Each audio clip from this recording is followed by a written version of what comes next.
op die ver.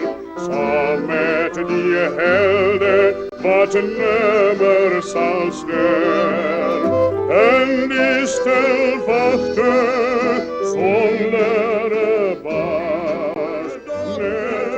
Voor mij op die plaats, o velskong verlaten alleen.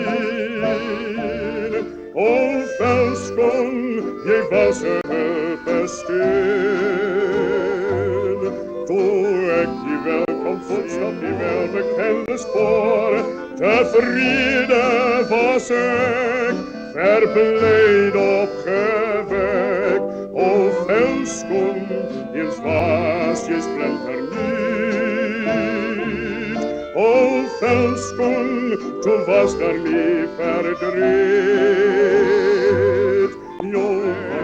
Alleen moet ons nou hier blij. O velskong, jij is nog aan mij zij.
Mag ik dan niet naar jou Sannie vrij? Och, o Sien, je kan niet, want mijn kleine Sannie moet nog bij haar mami blij.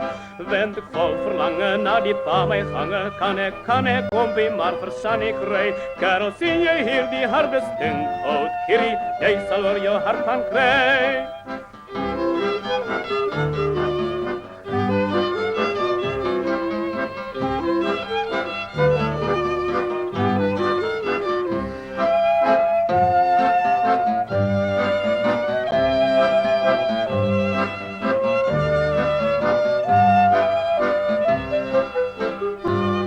Ben ik vol verlangen naar die pap mee gangen, zal u mij en Sannie koppelen aan mekaar. Zonder bij mijn vaatje, jij wordt karmenaatje als je Sannie niet laat varen.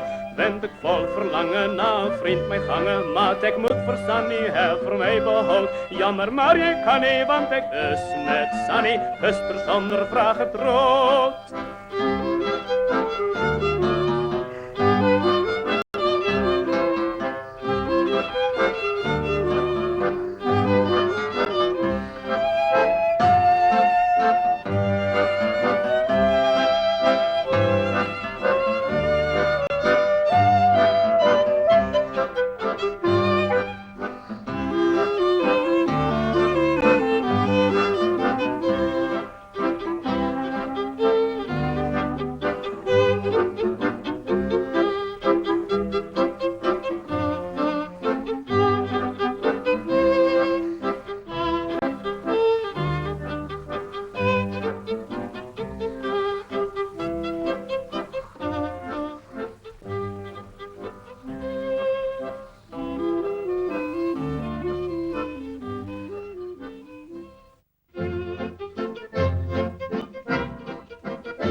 die velden, wat is gij toch schoon. Ik heb jou in steden nog nimmer zien wonen. Maar ver op die velden was zon altijd scheen.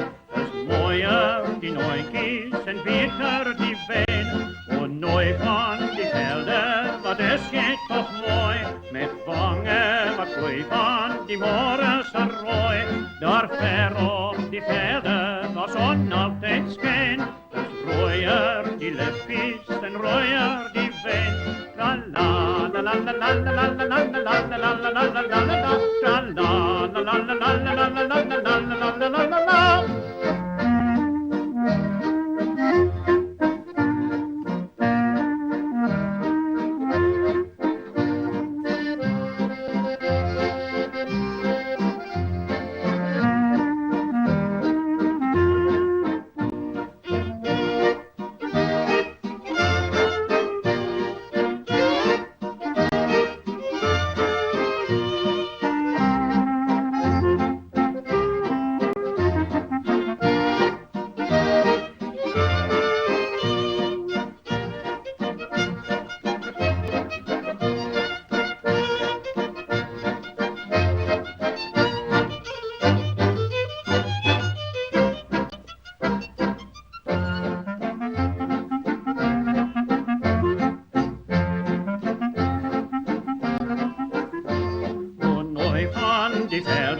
Wat is gij toch schoon, ik heb jou in steden nog nimmer zien wonen. Maar ver op die velden waar zon altijd scheen, is mooier die nooikies en beter die wijn.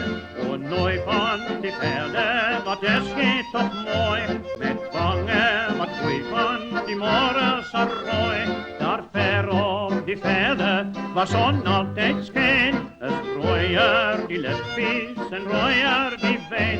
La la la la la la la la la la la la la la la la la la. La la la la la la la la la la la la la la.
Die woning waar zij blij, donker is die wereld nog voor mij, donker is mijn hart, o waar is zij, huisje in die bomen waar zij blij, meisje van mijn dromen, waar is jij, alles is zo rein, zo fijn, zo lieflijk, o mijn hart, lamme, waar is jij, pony, pony, kom, laat ons huis toe gaan. Pony, pony, draf, laat die stok zo staan.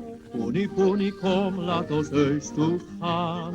Pony, pony, draf, laat die stok zo staan.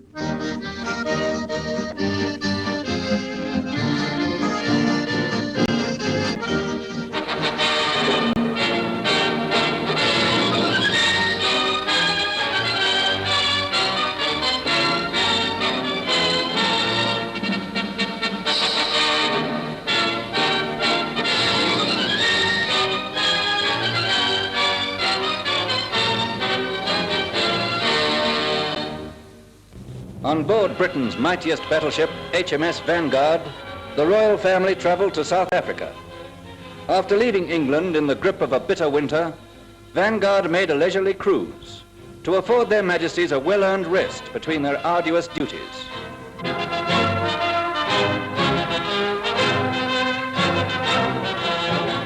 Coming to meet them from Freetown HMS Nigeria, flagship of the South Atlantic Fleet, took over escort duties.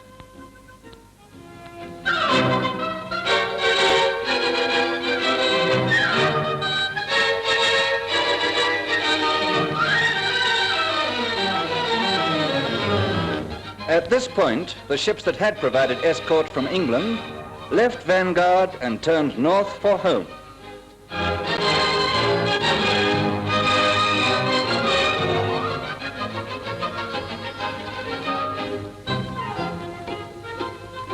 A few days out of Cape Town, Vanguard ran into the well-known Cape Rollers.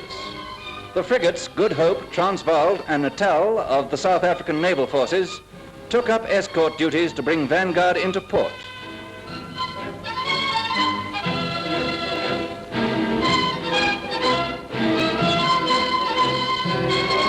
Monday, February 17th, 1947. In the dim light of dawn, Table Mountain loomed up in the distance.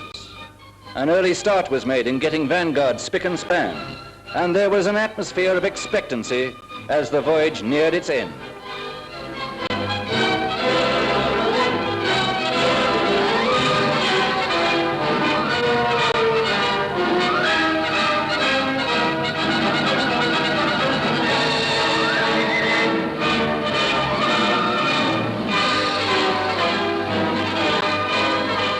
Vanguard, flying the Royal Standard, entered the Duncan Dock, Cape Town, bearing their Majesties and the Princesses, all of whom we welcomed in our own fair land for the first time.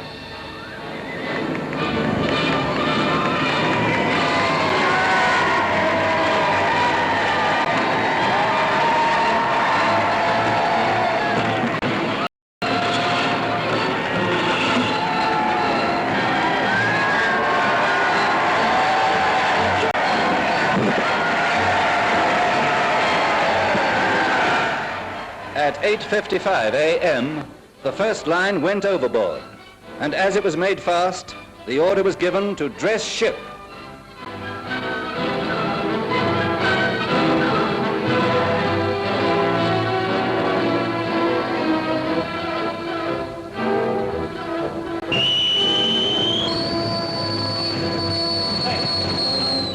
Before our eyes, history was being made.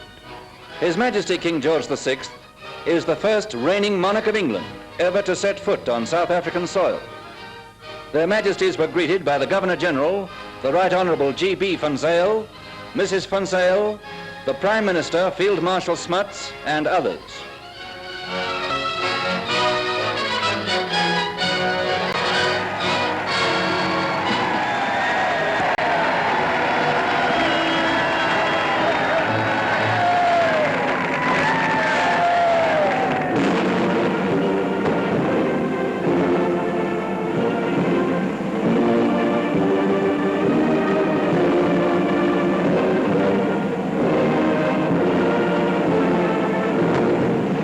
The playing of God Save the King was followed by Die Stem van Zuid-Afrika.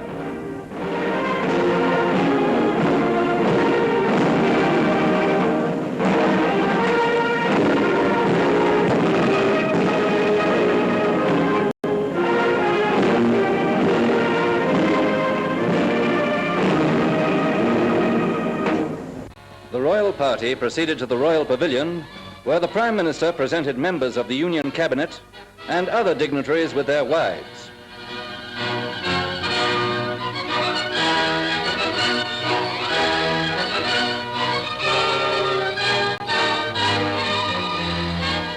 With the more formal welcome over, their Majesties entered their car for the drive through the streets of Cape Town, streets crowded with hundreds of thousands of South Africans waiting to extend their own welcome.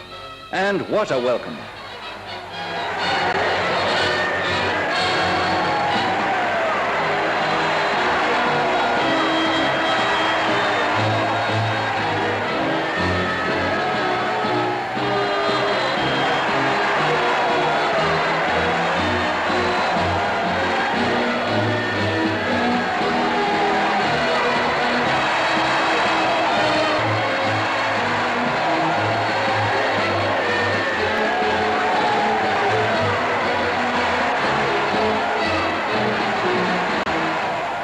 Up Kingsway, reclaimed from the sea, the royal procession passed amid scenes of wild enthusiasm, past the statue of Jan van Riebeck, and on into Adderley Street.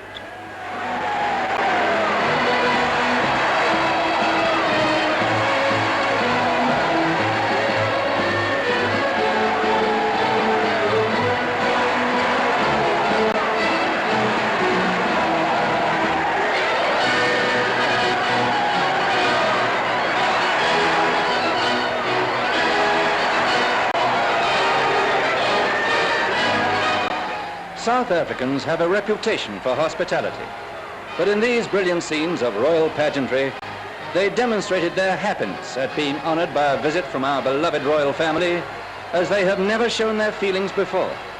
This truly was a momentous day.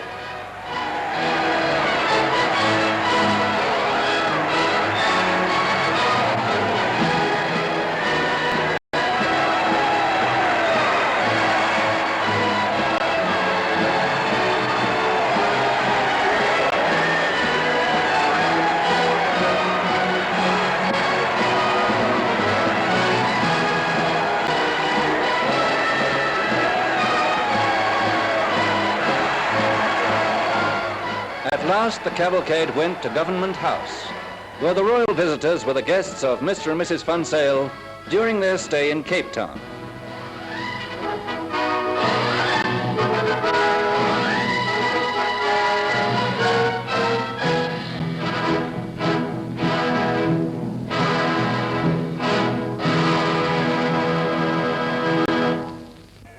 The morning after their arrival, the grand parade was packed as their Majesties came to receive official addresses of welcome from the Administrator of the Cape Province and the Mayor of Cape Town.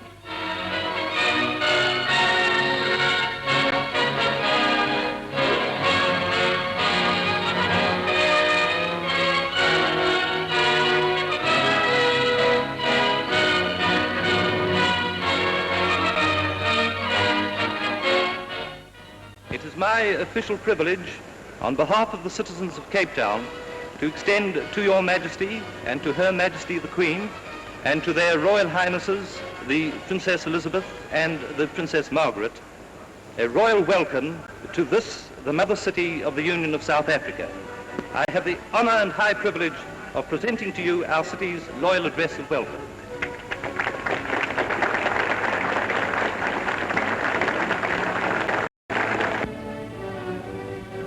Mr. Administrator and Mr. Mayor, I thank you sincerely for your words of welcome to the Queen, our daughters and myself on behalf of the people of the Cape Province and this great city of Cape Town.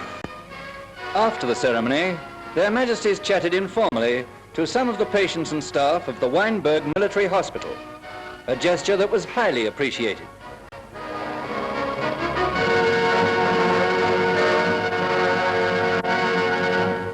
The Governor-General and Mrs. Funsail held a garden party. As their Majesties arrived, over 700 people were there, and the whole scene was one of brilliance.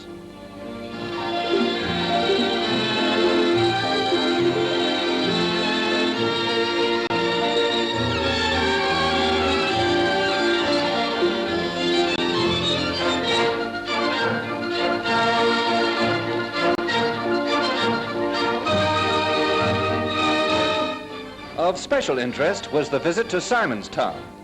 At the naval dockyards, His Majesty the King inspected the Guard of Honor, consisting of the Royal Marines and the South African Artillery.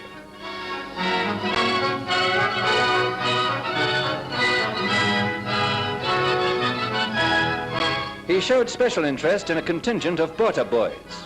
But the children stole the show, the presentation of a bouquet to the Queen being quite charming. Equally delightful was the presentation of a bouquet by colored children to Princess Margaret.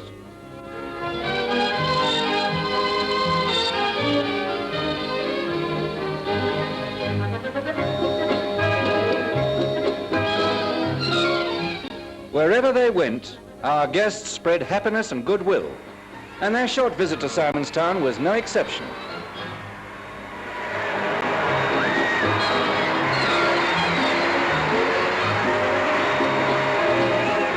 Their Majesties' first excursion into the South African countryside took them to Paarl, and here once again they received that warm welcome that had already become a feature of their tour.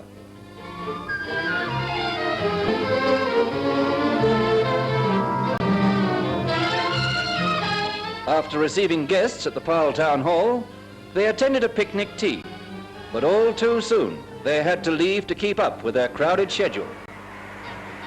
When the royal visitors arrived at the Kutsenberg rugby ground, Stellenbosch, 15,000 people were waiting to greet them.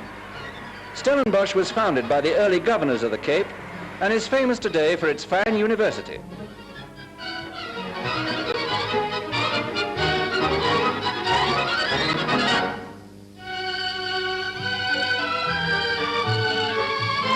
The people of Stellenbosch were captivated by the charm of their visitors, and they too were sorry to see them leave.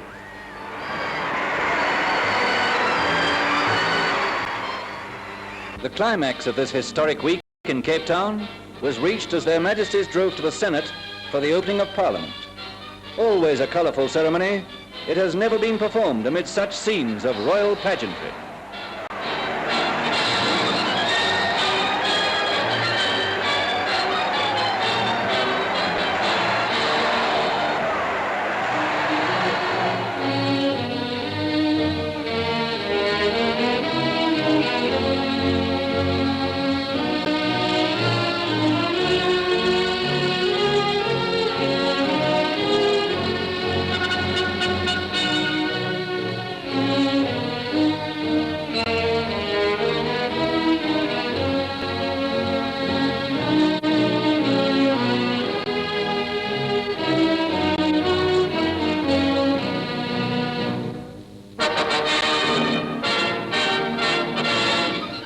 This was the first occasion on which the King has been able to open a session of Parliament in any of his dominions. And these historic motion pictures are the first ever to be filmed in the Senate chamber.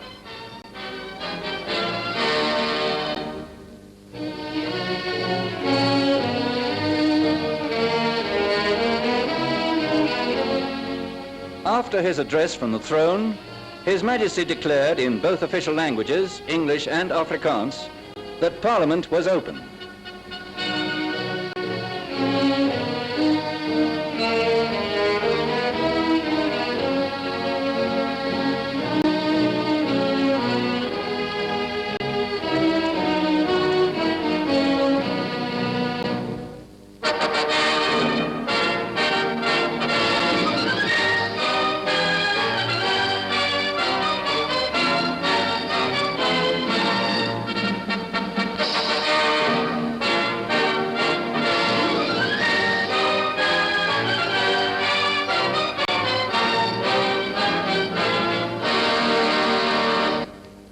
After 4 crowded, eventful days, the time came for Cape Town to say au revoir to the royal family.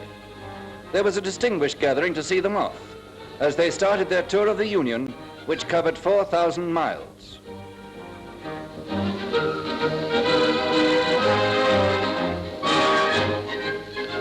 But people all over the country were waiting to extend their greetings to this family, whose warmth and friendliness had already captured the heart of South Africa. The white train, specially built for their comfort on the tour, carried them to the little cathedral town of George, named after King George III. As they arrived at the Garden of Remembrance, a picturesque setting for such a great occasion, they were greeted by the inhabitants of George and the surrounding districts. Many of those present had traveled hundreds of miles to meet them.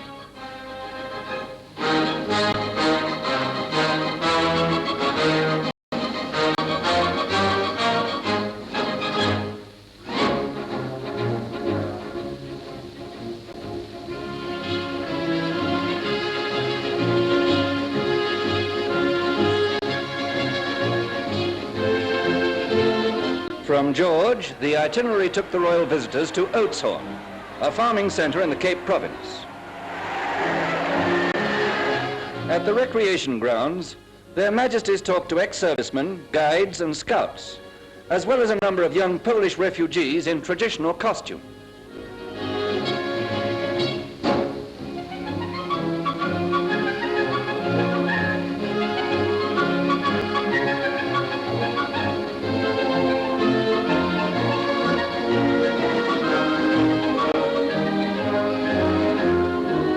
Mr. E. Oosthuizen, who was crippled at Delville Wood, was soon put at ease.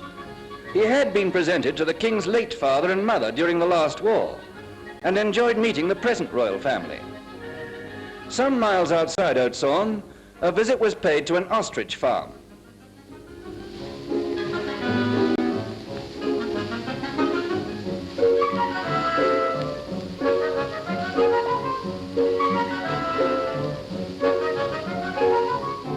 Hosts to the royal party were Mr. and Mrs. Mayer, and seeing a typical ostrich farm was a thoroughly novel experience. As usual, the youngsters got their fair share of attention.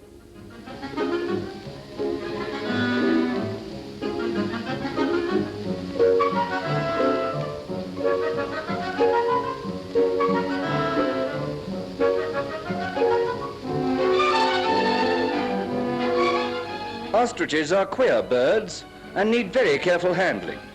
They are, however, quite amenable if you cover their head with a bag.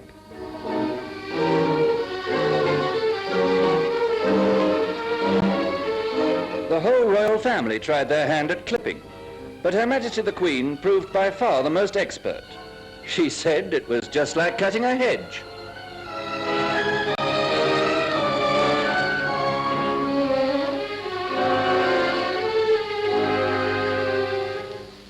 The next port of call was Graaff-Reinet, the first republic in South Africa and centre of the Karoo sheep district. As their Majesties left the white train at Graaff-Reinet station, they walked along the platform where they received a welcome from coloured children. It was during these informal moments that their Majesties endeared themselves most to their subjects, and their visit to Graaff-Reinet was full of such incidents.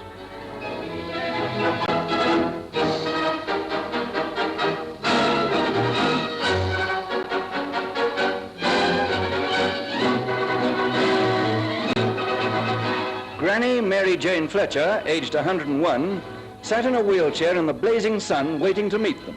She wasn't disappointed.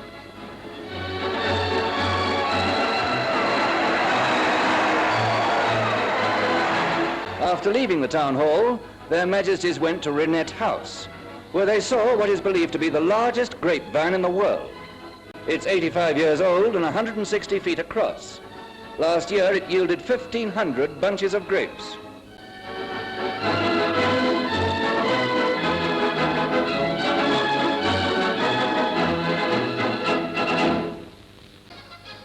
A number of cars ran beside the white train as it headed on towards Port Elizabeth. In contrast to the more free and easy tone of the last few days, their arrival in Port Elizabeth took on a more ceremonial note, more in keeping with one of the Union's largest cities.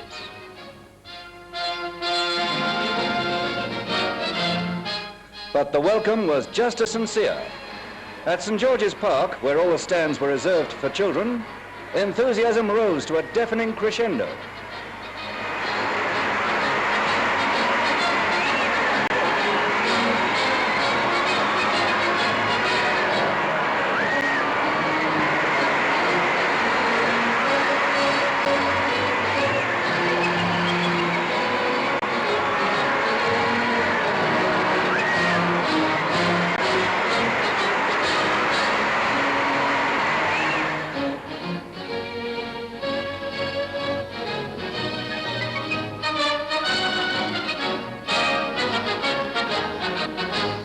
Their Majesties signed Port Elizabeth's Golden Book.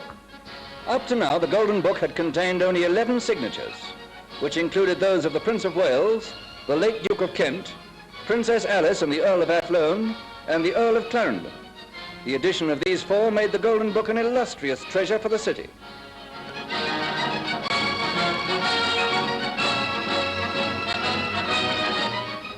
With the formalities over, the royal family left the platform to meet some more South Africans, and once again ex-servicemen were given first consideration.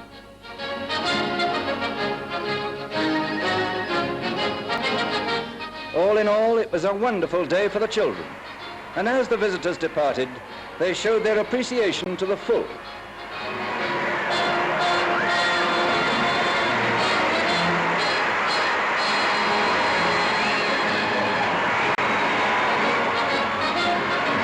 Of course, no visit to Port Elizabeth is complete without a visit to the snake park, and this time-honored custom was followed.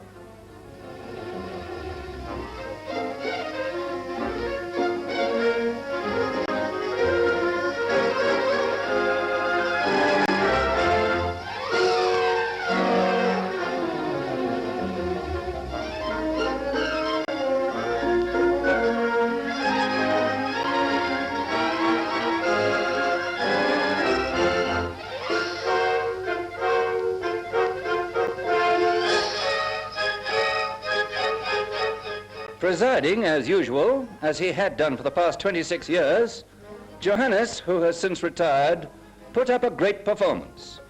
He used to get bitten about once a year, which wasn't surprising, but he wasn't scared of losing his job. Nobody else wanted it. From Port Elizabeth, they went to the historic frontier town of Grahamstown. For well over 100 years, Grahamstown has been an outpost of the British Empire. In 1819, the garrison of 320 men drove off an invasion by 10,000 Xhosa warriors. It was here that Dick King's famous ride ended, that led to the relief of the garrison at Durban. Today, the people of Grahamstown show that their loyalty to the Crown has never wavered. At the town hall, their majesties talked to a number of citizens, and the aged were treated with special consideration.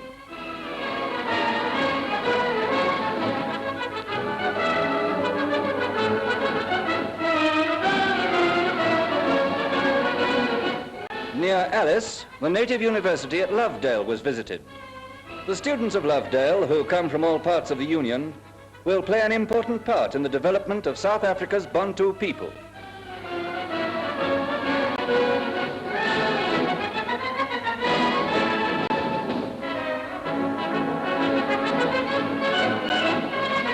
The king showed a keen interest in their progress and asked many questions.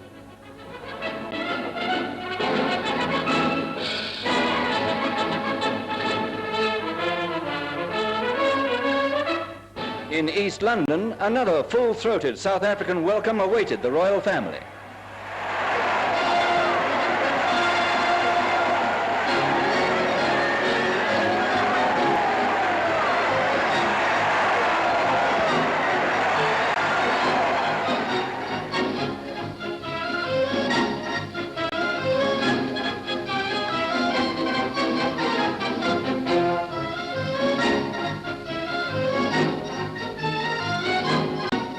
Impressive during the East London visit was a march past of ex-servicemen and women. The march past was organised by the British Empire Service League, and 183 branches were represented. The veterans had seen service in every campaign from the South African War to World War II.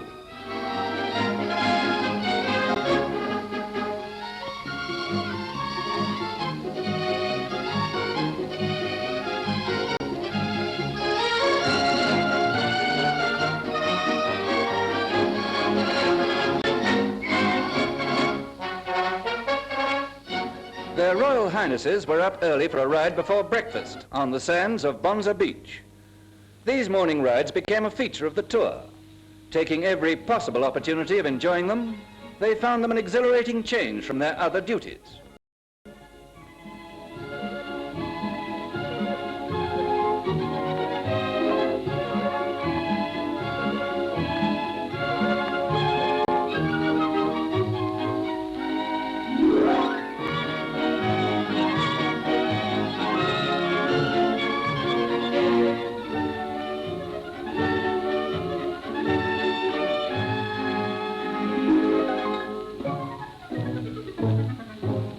Later in the day, the opening of East London's new graving dock provided Princess Elizabeth with her first official function in South Africa. She was met by the Minister of Railways, the Honourable F.C. Sturrock, and Mrs. Sturrock. The Guard of Honour was mounted by the Railways and Harbours Brigade.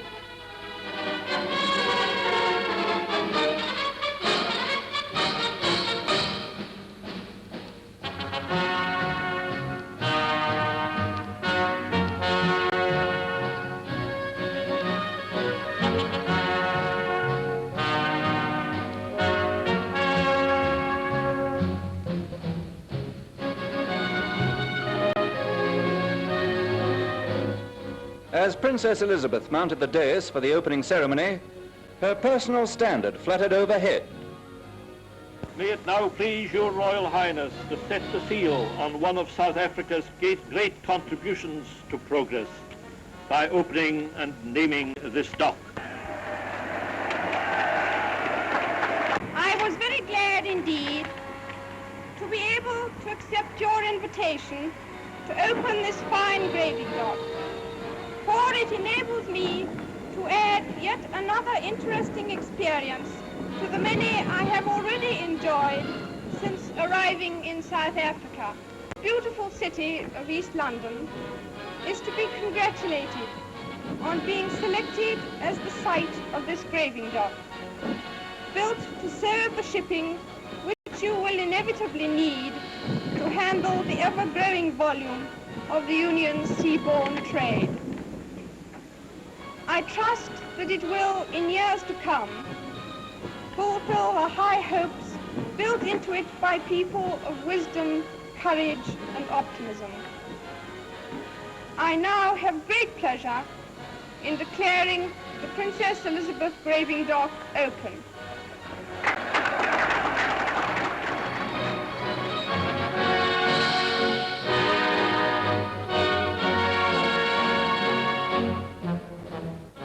To commemorate the occasion, Mrs. Sturrock presented Princess Elizabeth with a stinkwood casket containing 5 perfect Namaqualand diamonds. Valued at £3,700, they were the gift of the Railways and Harbours Administration. Princess Elizabeth broke the international code flag, meaning entry permitted, and the South African naval frigate Transvaal, dressed overall, nosed her way into the dock.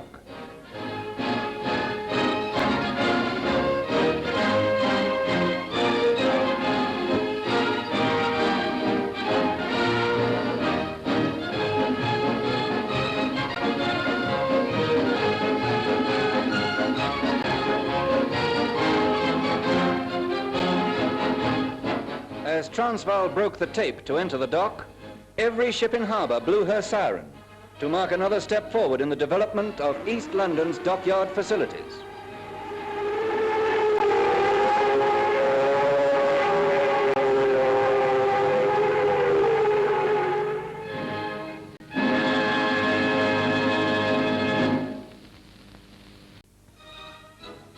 On a tour of the Transkei, the royal family entered the town of Umtata.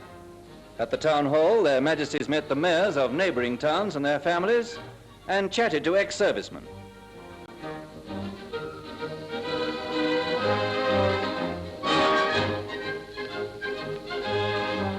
Outside Umtata, 15,000 natives awaited their arrival. These native chiefs represented every tribe in the district: Galikas, Tembus, Pondos and Basutos. It was the biggest gathering of natives ever known in these parts. In accordance with native custom, silence was maintained when the king arrived as a mark of great respect. Spokesman of the mighty throng, grandson of the great Moshesh, founder of the Basuto nation, was Chief Jeremiah Moshesh. May it please your majesty, we, the native peoples of the Transkei territories, greet you with the royal salute. Bayete! Bayete! Bayete! On behalf of His Majesty the King, the Chief Native Commissioner presented a number of chiefs with silver commemoration medals to mark the royal visit.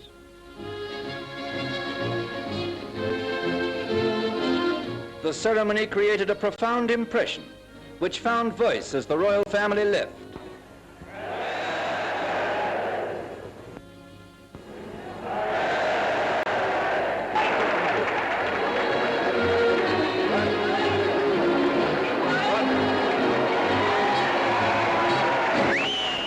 As the royal train stopped at Sterkstrom, a crowd had gathered at the station. Although it wasn't a scheduled stop, their majesties insisted on staying to talk to them. It's difficult to say whether His Majesty's jollity was due to the buttonhole he received or to the typically English weather.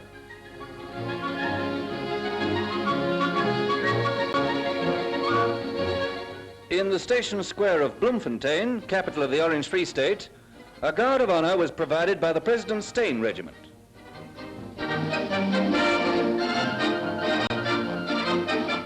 From the moment of their arrival, the people of Bloemfontein fell under the spell of the captivating charm, bearing and friendliness of our guests.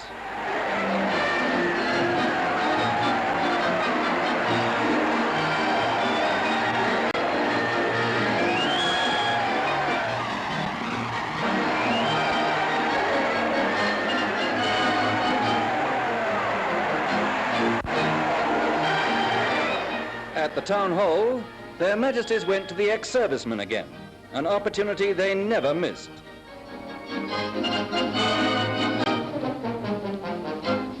Her Majesty the Queen, as a Scot, had a special word for the pipers.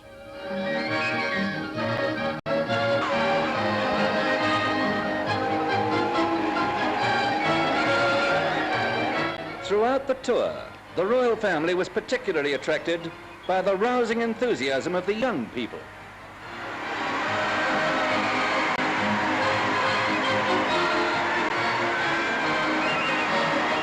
A delightful item of this function was the choral singing in English and Afrikaans.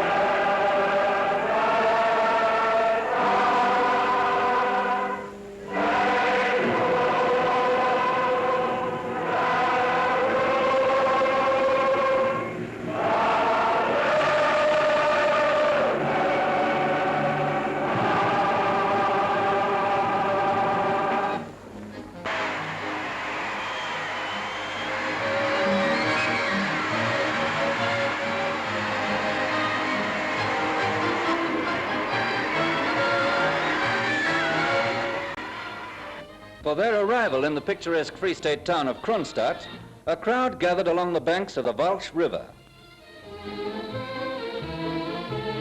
The mayor of Kronstadt is probably the only mayor in history to find good use for his cocked hat.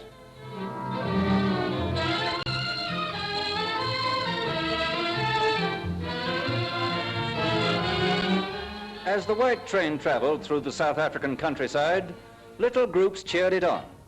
After a two-day visit to Basutoland, the next point of call in the Union was Harrismith, the last town in the Free State to be visited.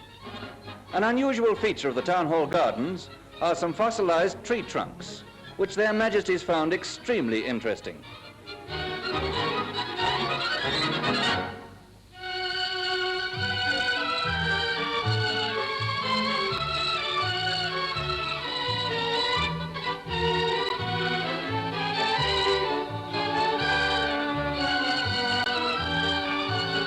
The white train entered Natal, the garden province of South Africa, and wound its way through the gentle hills towards the historic town of Ladysmith.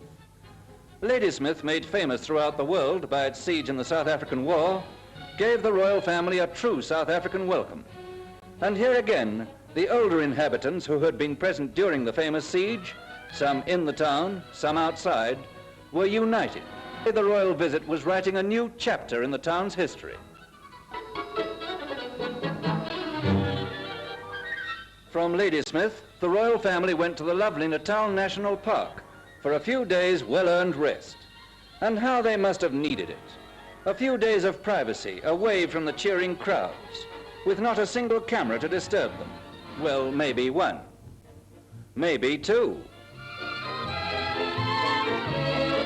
It's a very charming shot, and the cameraman seems highly satisfied. What a pity it seems that our royal family couldn't have enjoyed more moments like this.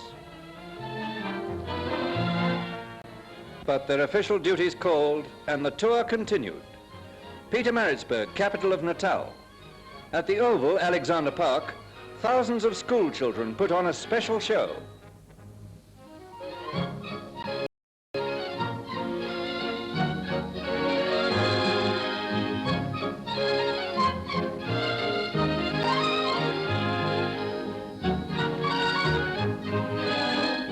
At the conclusion, with their unerring instinct for doing what will give the greatest pleasure, They broke the original arrangements and drove round the ground once more.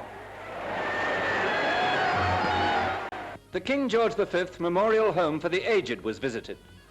To mark the occasion, their Majesties each planted a tree, which will remain for years as a reminder of their constant kindness to people of all ages.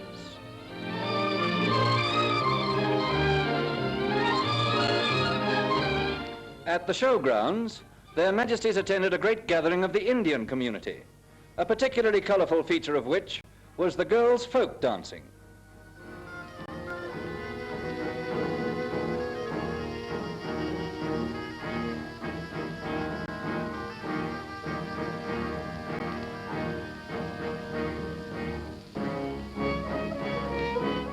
Arriving at Eshawi in the heart of Zululand, the royal family received the welcome of the entire Zulu nation. 20-year-old Cyprian Dinizulu, who will become paramount chief when he marries, made a presentation. Commemoration medals were presented to a number of chiefs, many of them dressed in tribal costume with headdresses of sakabula feathers, the impressive leaders of a warrior race.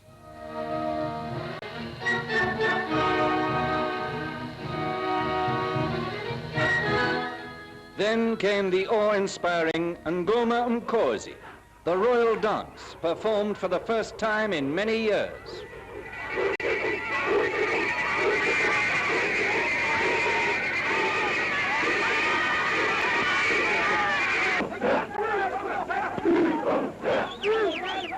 The dance is traditional, starting with rumors of war, the extolling of their own fighting qualities, and works up to the final charge in which the king's enemies are put to flight.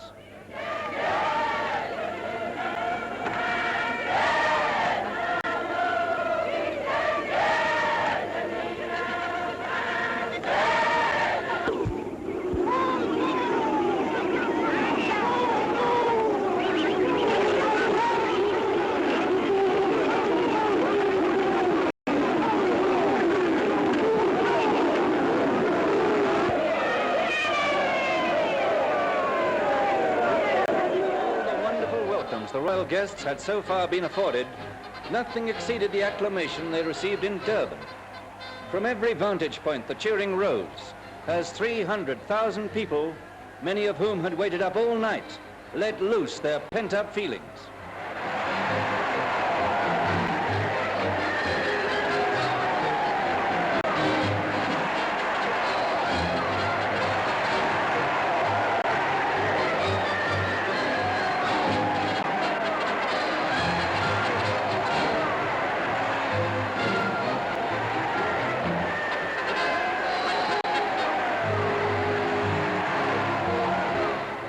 Durban has had more than its fair share of bereavement in 2 wars.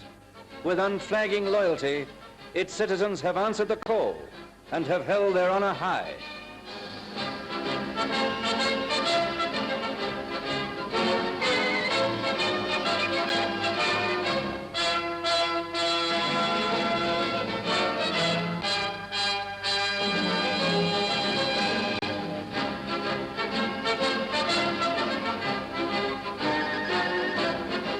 Still living in the memory of the men and women taking part in this massed march past were those who were absent, those who never came back. But to free men and women, no sacrifice is too great to maintain the freedoms that have been so hardly won.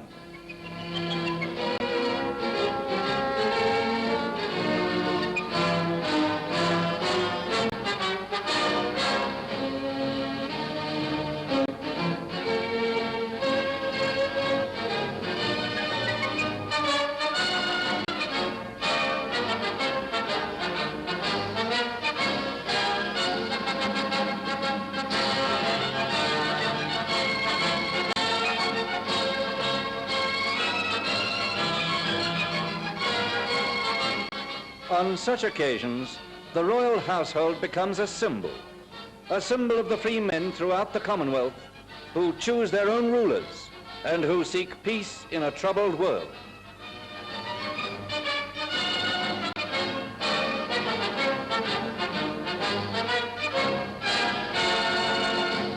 On to the Transvaal, to the town of Ermelo, And in the true Transvaal tradition, the royal family are escorted by a commando, a reminder of Ermelo's past history as new history is made.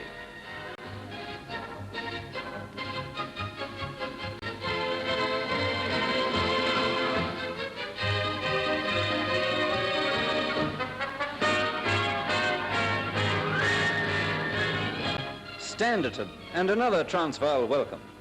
This was a proud moment indeed for Field Marshal Smuts, for Standerton is his own constituency, and seldom has a politician in any country been able to bring such honor to those who have supported him so staunchly.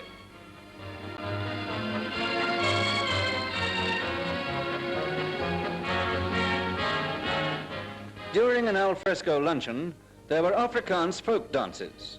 The charming measures performed by the young men and women descended from the voortrekkers were a wonderful introduction to the province founded by their ancestors.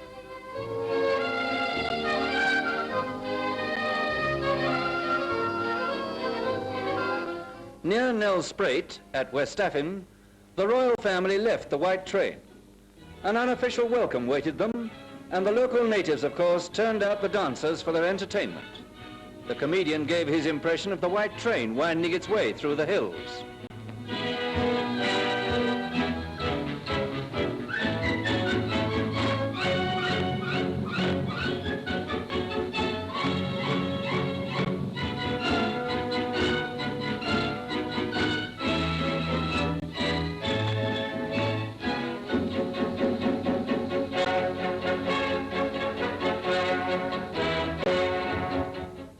Not far away, a fruit experimental station was visited. His Majesty picked his first South African orange. Unfortunately, they don't pick quite so easily.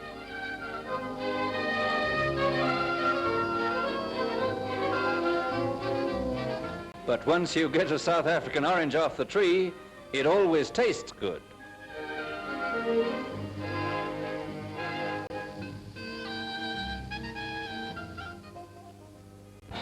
Pretoria, administrative capital of the Union, welcomed the royal family. The cheering rose as they drove down Paul Kruger Street to Church Square.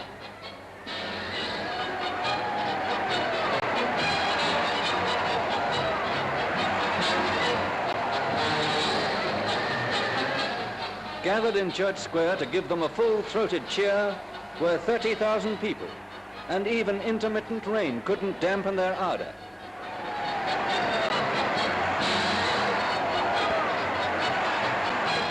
The old Transvaal capital has witnessed many stirring events that have added to its rich historical background. Today, a new chapter was enacted as their Majesties and the two princesses paid the city the honor of a visit.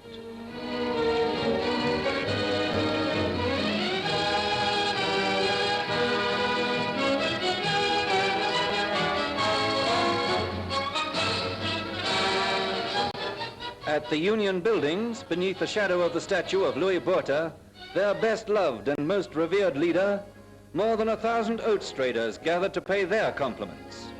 Every district in the Transvaal was represented by these proud old warriors of past heroic struggles.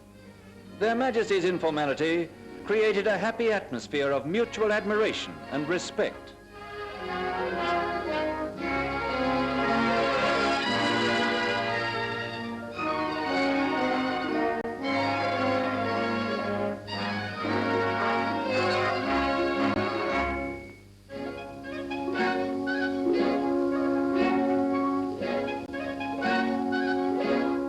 A miniature ox wagon was presented to them, and they were particularly interested in the original uniform of Obut Biljoen that he used in the South African War.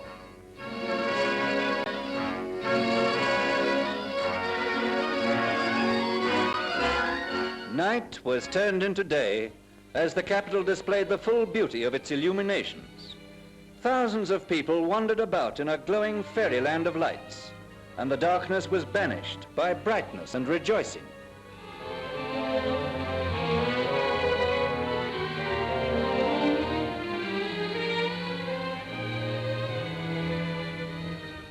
At the military college, Voortrekkerhoogte, It was an epoch-making day in South African military history as His Majesty arrived to present King's colours.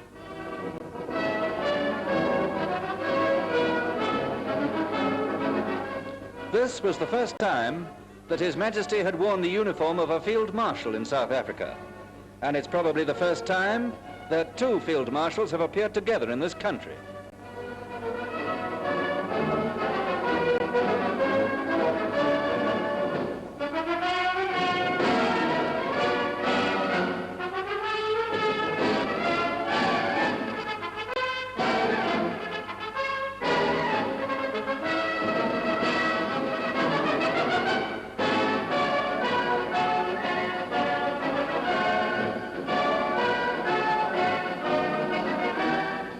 Units bearing the King's colour were representative of the nation's regiments, and His Majesty expressed his complete confidence that they would uphold their honour in the future as they have upheld it so often in the past.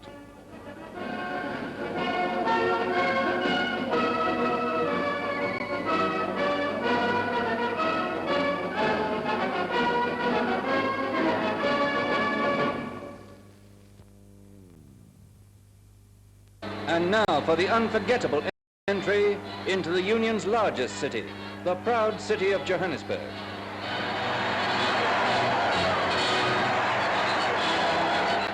Estimates place the number of people in the city today as being over 1 million. And with true civic pride, over 1 million people combined to make this the greatest welcome of the tour.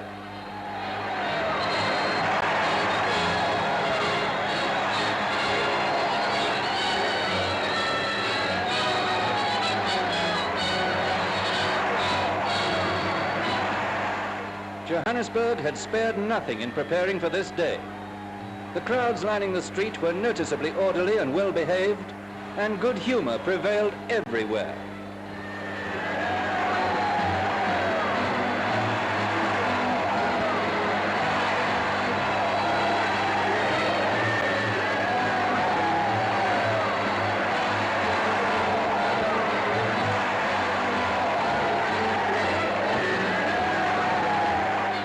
The royal procession pulled up at the Market Square entrance of the City Hall, and as their Majesties alighted, the crowd craned its neck for a better view.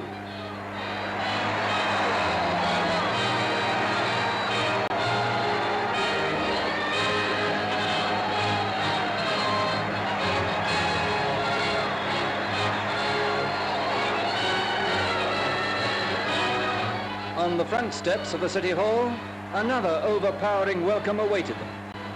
The official address was presented by the mayor, but even its carefully couched terms paled into insignificance compared to the spontaneous expression of joy that was in everyone's heart.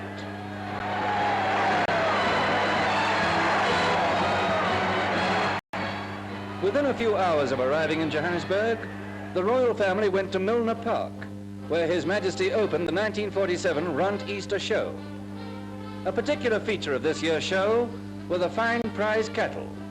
Many of the country's foremost herds were represented, and the animals on show gave ample proof of how the South African standard has risen. The prize animals came under the King's expert appraisal and also under the spell of the Queen's devastating charm.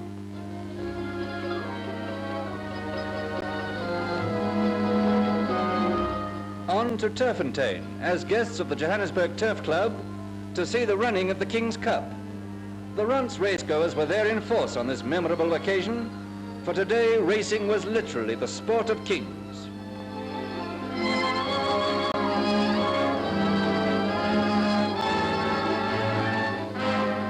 The field included many of our finest horses. From the start, news item leads from Sacrifice, Cape Heath, Donate, Ferrison and Andrea. Now watch jockey Basil Lewis get Cape Heath out in front. Cape Heath is carrying the welter burden of 9 stone 10, but Tactful and Andrea can't hold him. Coming up to the post, Cape Heath still forges ahead. Andrea is second and Tactful third in a driving finish.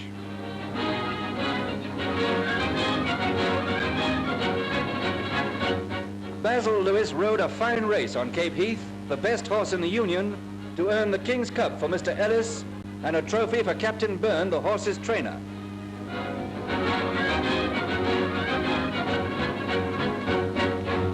In the evening, the royal banquet was held at the Carlton Hotel.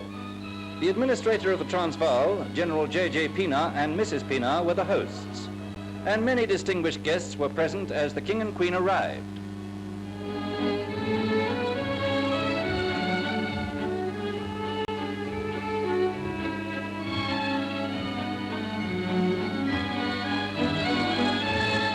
Words cannot describe the brilliant scene, but seldom has Her Majesty appeared so radiantly lovely.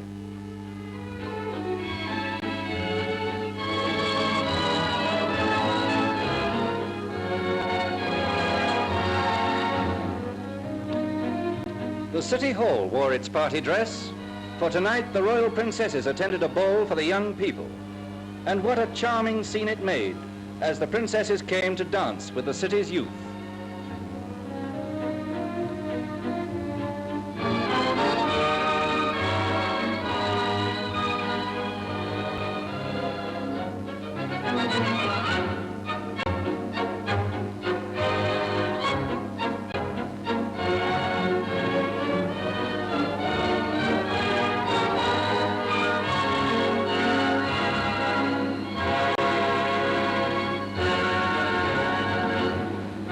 The following morning, the royal family commenced their tour of the reef, starting in Springs and ending in Krugersdorp, 60 miles away.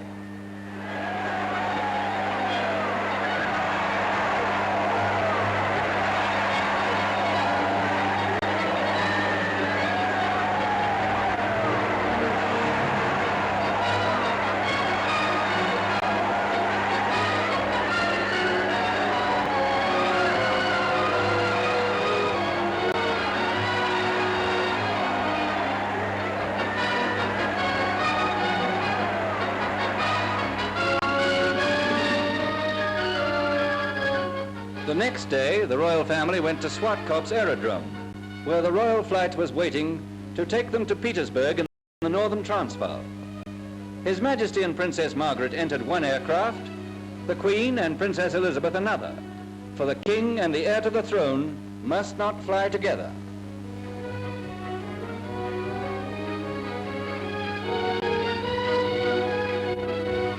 For some time, the country below was rather uninteresting as they winged their way to the north, but 35 miles south of Petersburg, another welcome awaited them at Zebedila.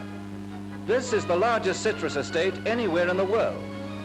From its 6,000 cultivated acres, which make such an imposing pattern from the air, over 1 million cases of oranges are sent to Britain every year, besides the vast quantities consumed in the Union.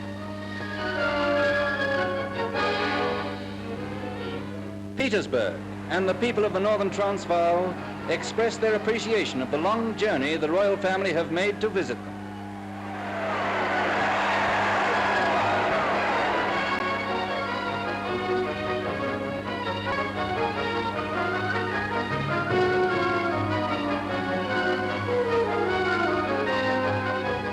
The Petersburg visit, although short, was notable for many charming incidents.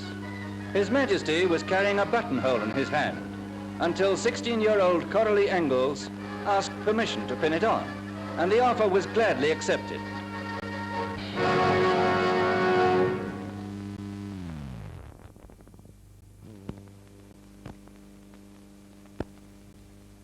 Turning south after a 10-day visit to the Rhodesias and Bechuanaland Protectorate, our royal visitors arrived at Kimberley. Here they were particularly interested in the veterans who had played their part in Kimberley's colourful past. But though the old-timers felt the warmth of this friendly fellowship, the youngsters were not forgotten.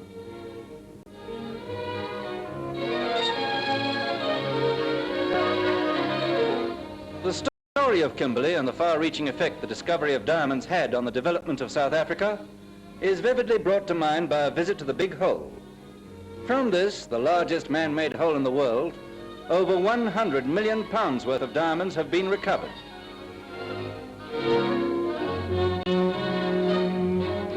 In the De Beers sorting room, 3 million pounds worth of rough diamonds were on view. The stones came from various parts of the Union, and the subtle differences that distinguish them were carefully explained.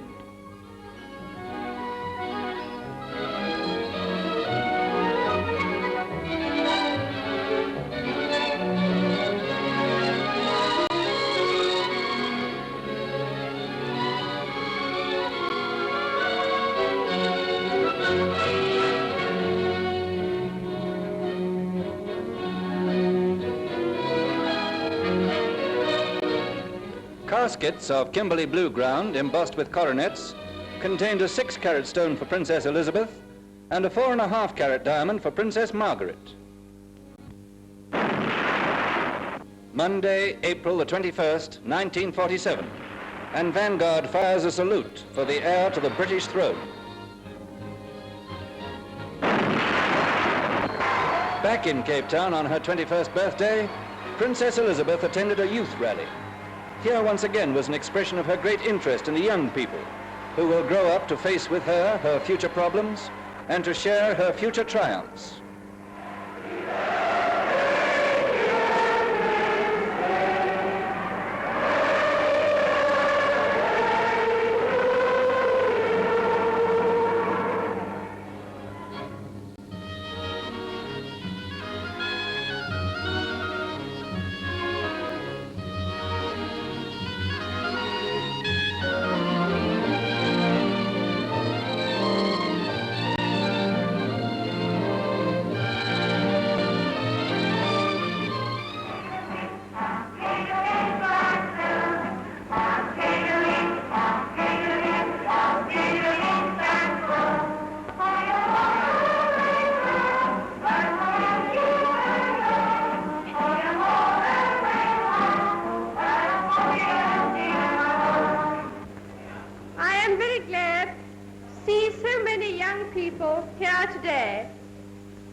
On my birthday. Each one of you will one day be celebrating your 21st birthday, and I'm sure that in the future you will continue to play your part in the development of your great country. I shall always remember this tour and the wonderful welcome we have received everywhere in the Union. And I hope the time is not too far distant when I can visit you again.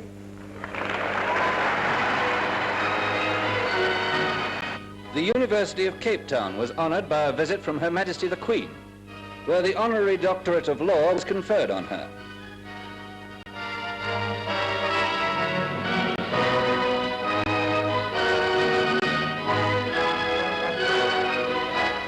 The Chancellor of the University, Field Marshal Smuts, expressed a profound truth when he said, "Something of your gracious personality has gone out to us and entered into the spirit of South Africa. It has been and will remain an abiding presence with us, a healing influence to sustain us in our difficulties and our endeavors." The following day, the deferred trip to the top of Table Mountain took place.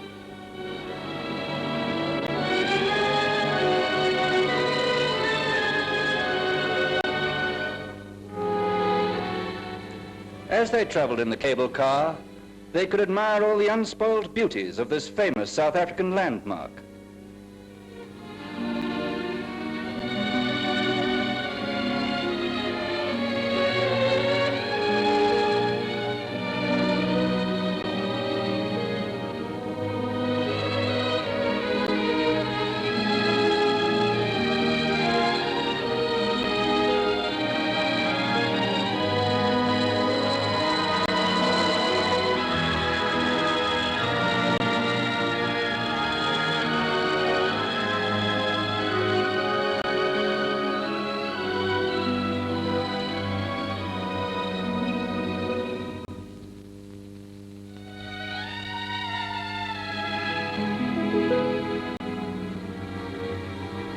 Awaiting them at the top was the Prime Minister, who spurns the cableway and prefers to go up on foot.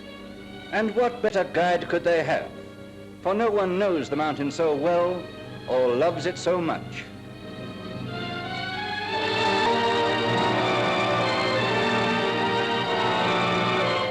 The old boss got another feather in his cap, this time of all places from the Queen's hat. Strange, isn't it, that by such happy trifles we shall best remember them. Thursday, April the 24th. The sorrowful moment of parting had come. In the all too brief period of just over 2 months that they had been with us, our royal guests had won our hearts and enriched our lives.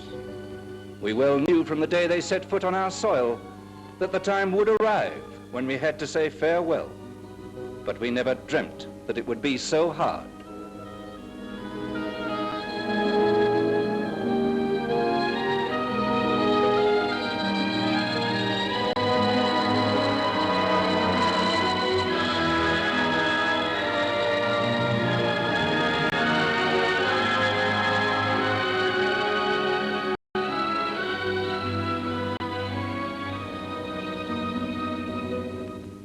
They left behind them many happy memories. They took with them the warm love of our nation. And with it went a plea, will you no come back again?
Upline from Fed River.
From Korea.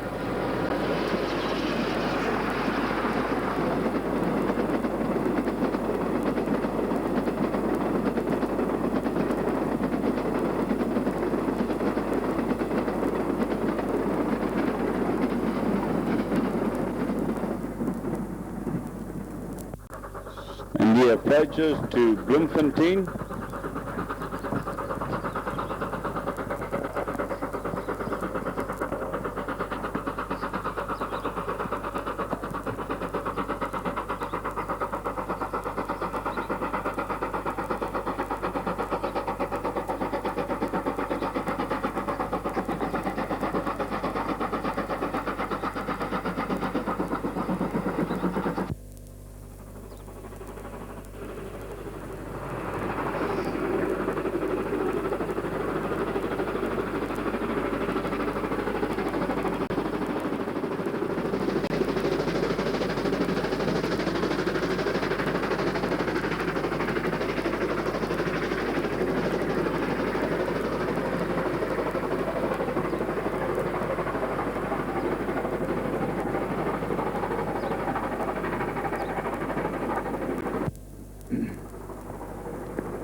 And now the famous showground scene.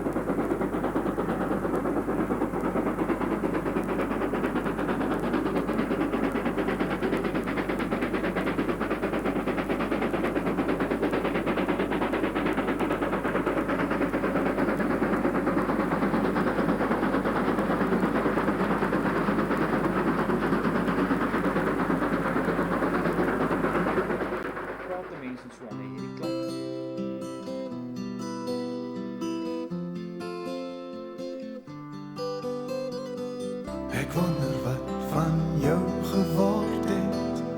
Jy wat nog so by my spook. Ek weet net ons het die vuur gemaak. Die wêreld aan die Wat 'n wonderlike voorreg is dit nou net nie vandag. Ons trein het nou hier aangekom by 'n halte met die naam van Stukkies Halte. En ek dink baie van ons stoomtrein entoesiaste of mense wat lief is vir treinry sal hierdie persoon met wie ek nou gaan praat so beny.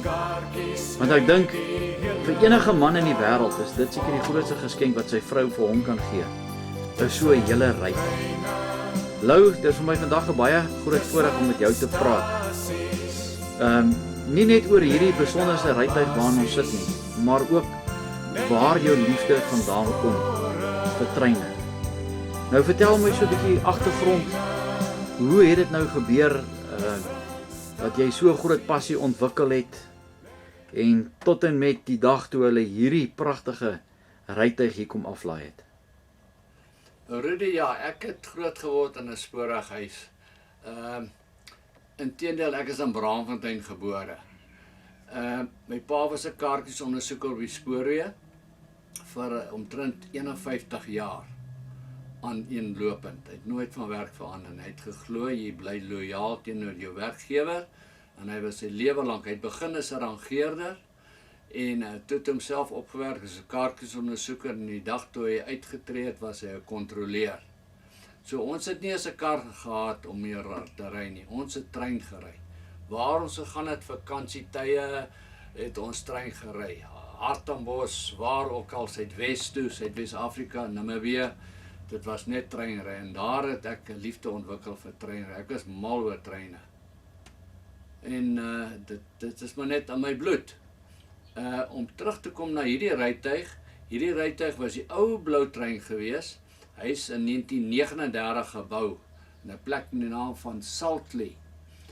En hy het per skip na Suid-Afrika toe gekom. En hy het gedien as die blou trein tussen Pretoria en Kaapstad. En in 1947 is van sy rytuie wit gemaak vir die koninklike besoek. Koningin Elisabeth het hier na toe gekom en toe is van hulle wit gemaak. Ek weet nou nie hoeveel is wit gemaak nie. Hulle het ook 'n wit trein gebou.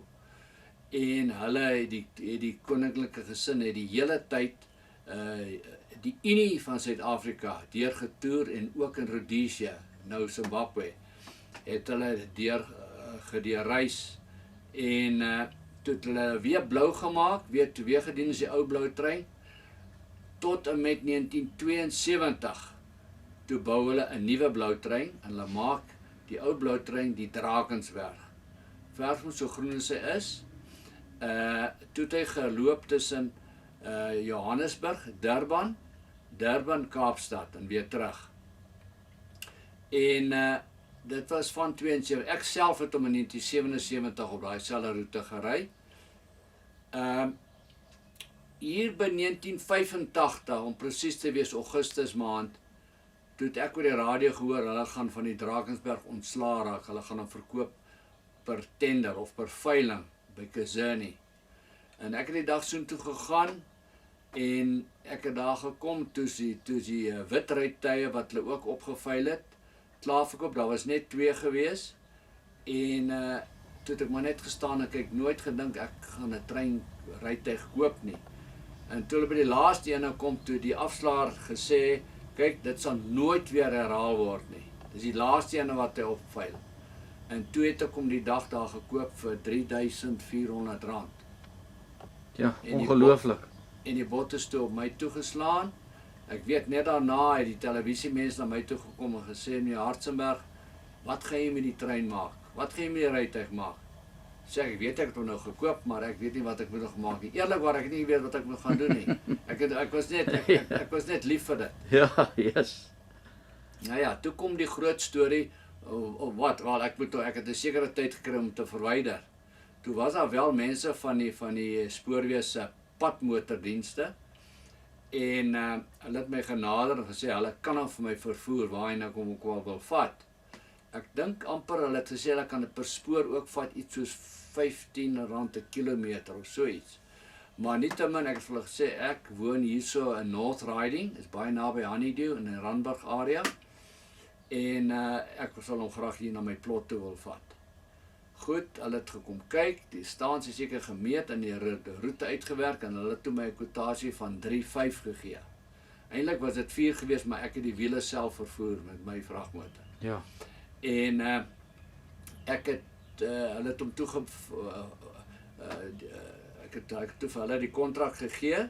Hulle het met 'n padmotor wat hulle die rytuig opgetel en hy het voor op 'n vragmotor gerus op 'n perd en die wiele onder hom uitgehaal en agter het hulle iets soos 'n dolly gehad met 24 wielietjies wat hulle agterstes op het en ek het die bogies, die wiele is die bogies, het ek self met my vragmotor vervoer en hulle het wel daardie dag, dit hulle hele dag geneem dit gery.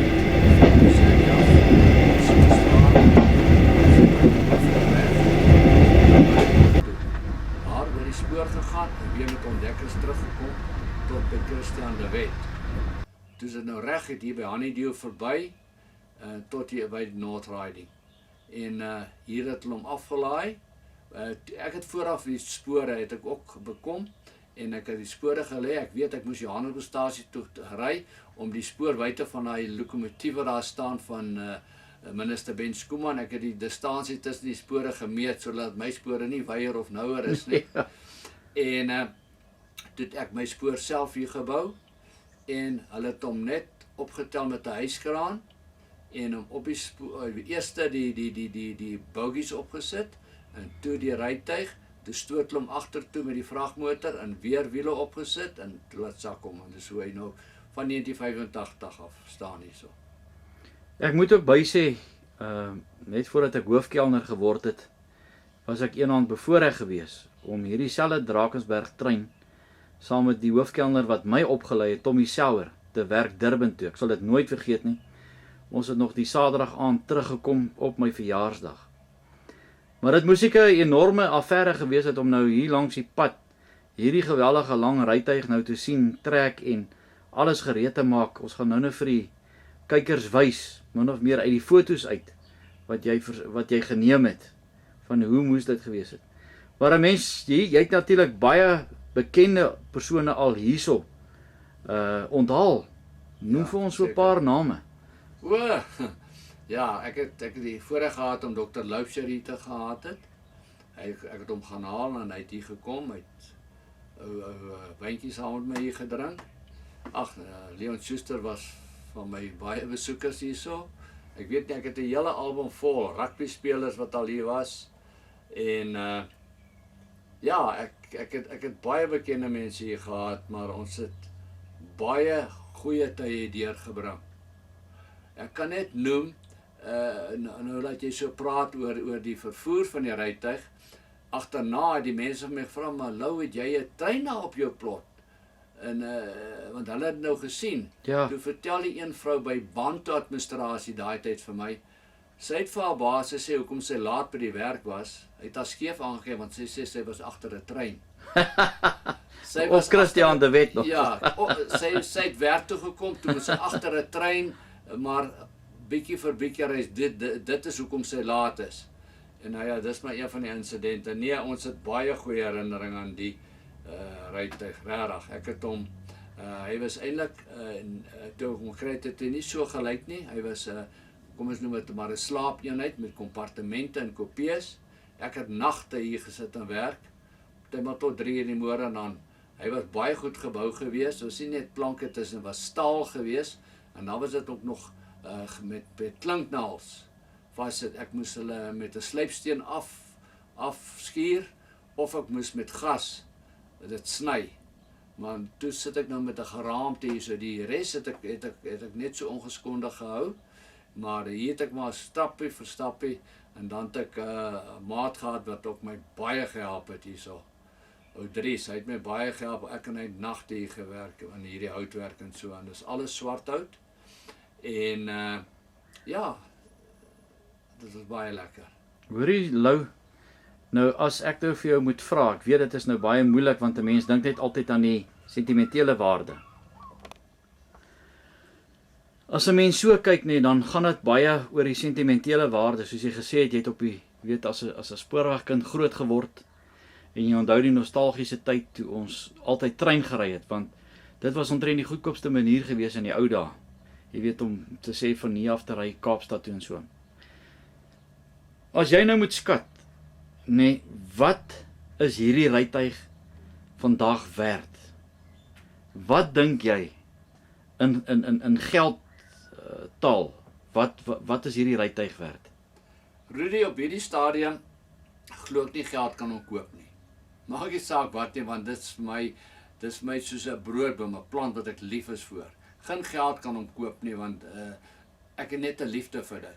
En die dag as ek van hom moet afskeid neem, dan weet ek nie. Ek wil hom graag so lank behou as wat ek kan.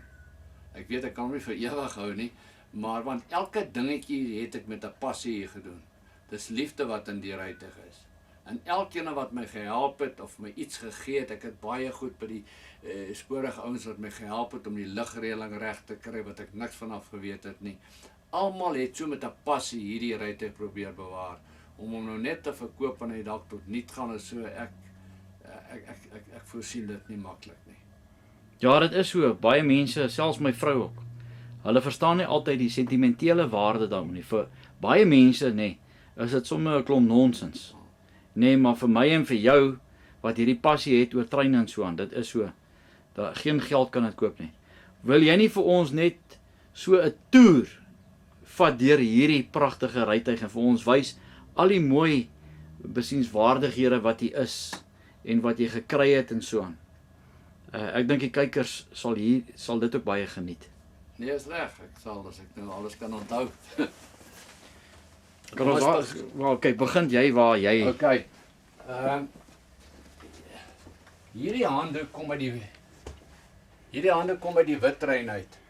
Ek glo koningin Elisabeth het haar definitief met hom afgedroog. Hy sê hierso handdoek gebruik op wit trein tydens koninklike besoek in 1947. Dis die hele handdoek met ons staatsembleem van daardie tyd, 1947. Hierdie lokomotief se naam is Zelda. Nou, toevallig ken ek vir Zelda.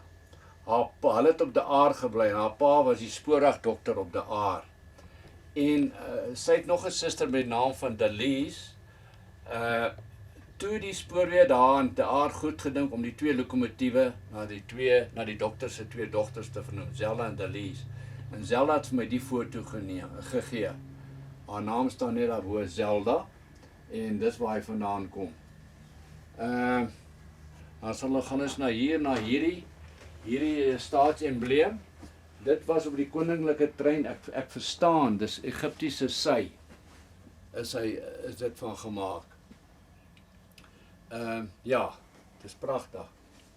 Dan hierdie springbokkie hierso, die praktiese pistoolskiet het in hierdie rytuig het hulle klere ontvang. En as aandenking het hulle vir my die vlaggie gegee. Ek kan hierdie man, Jan, hy is oorlede voor hy my hierdie kon gegee het, maar hy het dit spesiaal vir my gemaak, omdat toe hy in die trein was hierso, toe sê hy gaan vir my iets maak, en toe sê hy intussen oorlede, en toe het ek daai as 'n geskenk gekry. Hierdie plaatjie kom voor by die deur voor, noem maar seker maar 'n soort van 'n voetplaatjie wat die deur op is, dit sê maar net, Builders Metropolitan, Damel Carriage Wagon Company, Pty Limited, Saltley 1939. Ek het hom net afgehaal om te kan sien. En hier is my kwitansie wat ek vir die rytuig betaal het. Sy datum is 23 Augustus 1985. Daar sê hulle, die rytuig is nommer 8279, R3.400. En daaronder, dis hier seker die faktuur, die verkoopsrekening en daar is die kwitansie. Hierdie foto van die Drakensberg is tussen Durban en Pietermaritzburg. Ek het ook 'n foto of 'n skyfie by die spoorweeg gekry wat ek laat vergroot het en so laat maak het en hom hier gemonteer het. Kan jy kyk op daai foto, waar is hierdie rytuig waarin ons nou in is? Wel, weet jy wat die een is? Ek sou sê, hierdie is nommer 9. 1, 2, 3, 4, 5, 6, 7, 8, 9, maar ons moet onthou, hier is 'n eetsalon en 'n kombuis tussenin. Ek sou raai, ek dink amper hier gaan die kombuis, ek dink hy moet van daar af tot so daar rond wees. Daar, een van daai 3 moet hy wees. Dan het ons daarbo telefoonkin hi-fi radio. Hy was geïnstalleer in die Wittrein vir die koninklike besoek of vir die staatspresident toe hy hom later gebruik het. Dit is hy het buise, buise en hy het nie FM nie, hy is nog die langgolf. Hy is in 'n werkende toestand en hy vat net so rukkie om aan te kom, maar hy werk. Ja, dan het ek nou maar foto's, is die 95ste wêreld rugby beker wat nou nie eintlik iets met die trein te doen het nie, is maar nou net aan denke van my. En dan is hier die ander foto's wat ek persent gekry het. Daar's iemand besig om 'n tablet uit te gooi en daar gee die stasiemeester die volgende tablet aan vir die Drakensberg wat deur die stasie hardloop. Dit was hulle manier om te kommunikeer. Daai ene is net uit Bloemfontein uit, ek dink op pad na Kimberley toe. Dit lyk vir my dieselfde lokomotief. En dan daar is van 'n ou kalender. Ek dink dis die Union Limited wat daar uittrek in die blou trein hier onder. En dis maar foto's wat ek ook maar by die spoorweeg daai tyd gekry het, as mens kyk na die mense se klere drag en hulle haarkapsels en hare sny. En natuurlik die plek waar die manne so van hou. Ja, hier jy kan maar daar instap vir ons, so 'n bietjie wys, want ek begin nou dors raak. Hierdie het ek nou, as mens vat, hierdie was alles slaaprytuig kompartemente, toe het ons hierdie toonbank hier geïnstalleer. En dis hier waar die manne kuier, dis hier waar ons nagte gekuier het. Ja, hier is 'n yskas in, hier is 'n wasbak. Ek het alles probeer so oorspronklik as moontlik hou, daar loop die water. En ek het ook warm water ingesit sodat as mense hier slaap, dan is die warm water. Dan het ek hier die ding wat die trein geluide maak. Kan jy vir ons so 'n bietjie aansit? Ek sal hom net weer aansit.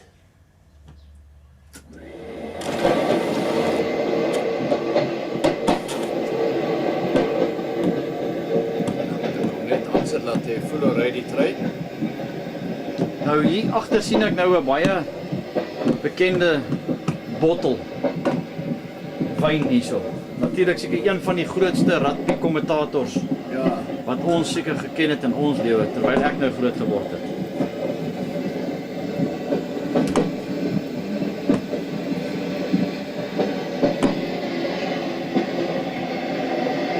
Ja, dis ongelooflik.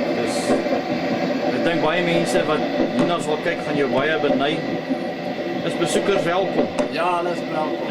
Dit is net vir my 'n plesier. Ja, hulle moet natuurlik net vooraf reël met jou. Hulle moet eintlik kaartjies hê. Hulle moet kaartjies hê. Ja. Die kaartjies kan hulle by my kry aan die einde van hierdie DVD. Dis reg. Hier is nou 'n kopie. 'n Kopie kon net een persoon in ry want hy het nie 'n bank in die middel nie.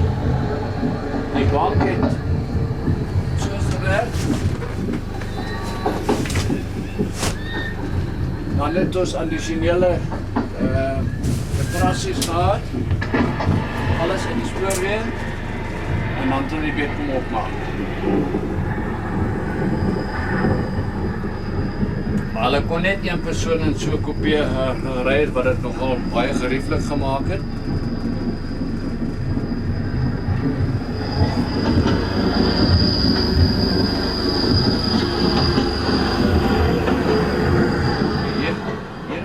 Gewoonlik op net 2 persone ingesit het, want dit was 'n luxe trein.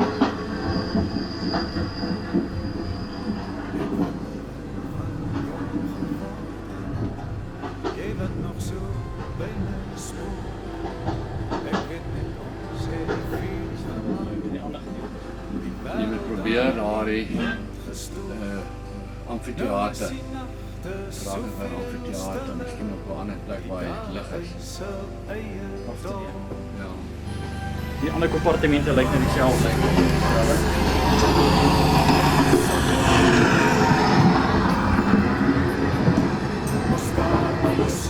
Die wasbak is vroeër gesê met warm water.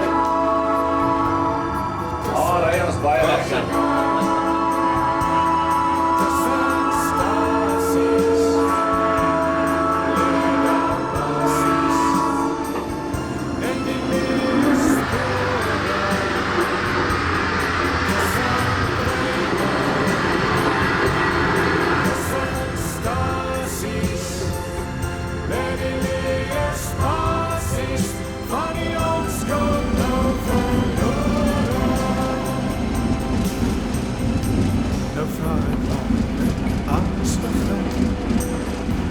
Van ons wees voor die wind.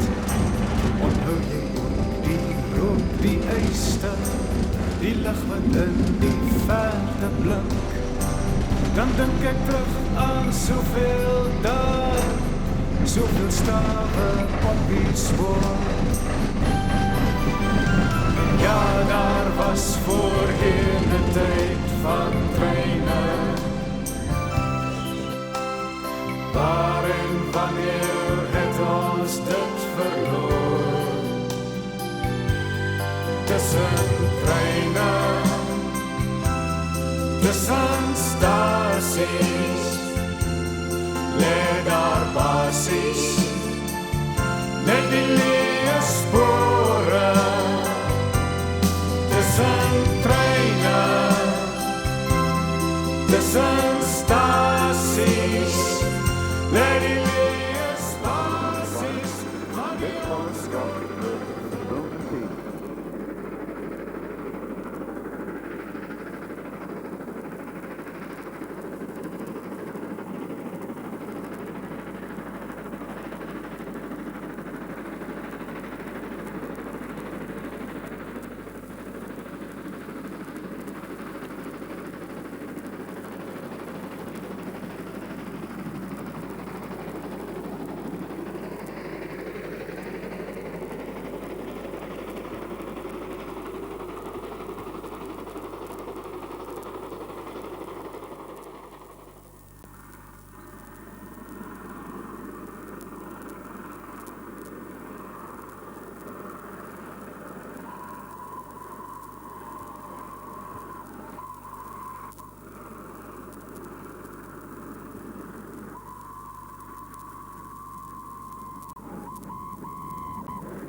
The locomotive is class 23, number 2561, seen here at Enenmond.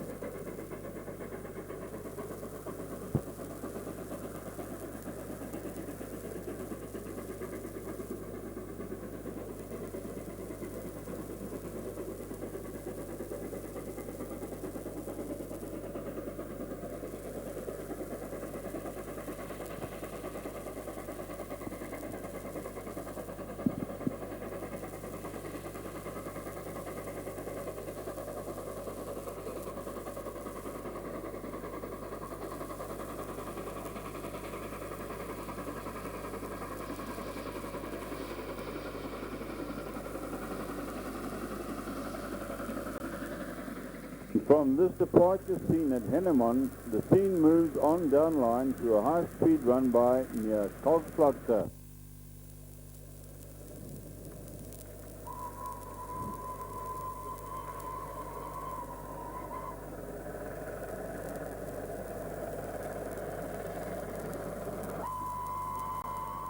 The departure from Virginia.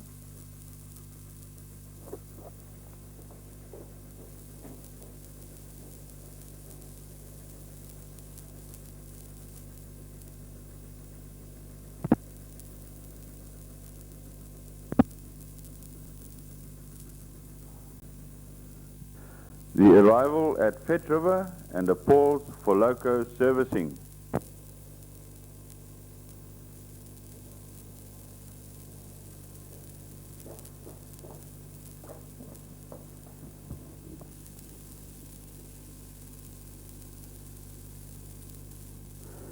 By now it can be seen that this 23 was in excellent mechanical condition, and the next scene is the departure from Fet River.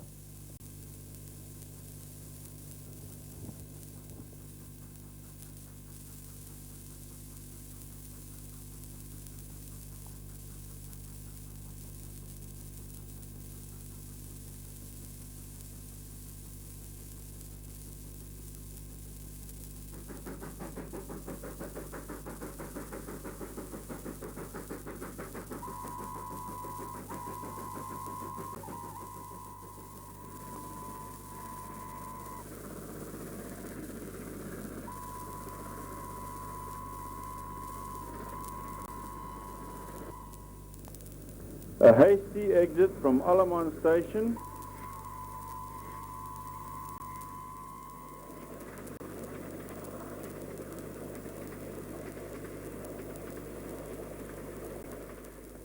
And a handheld camera takes in the scene as she enters Bloemfontein.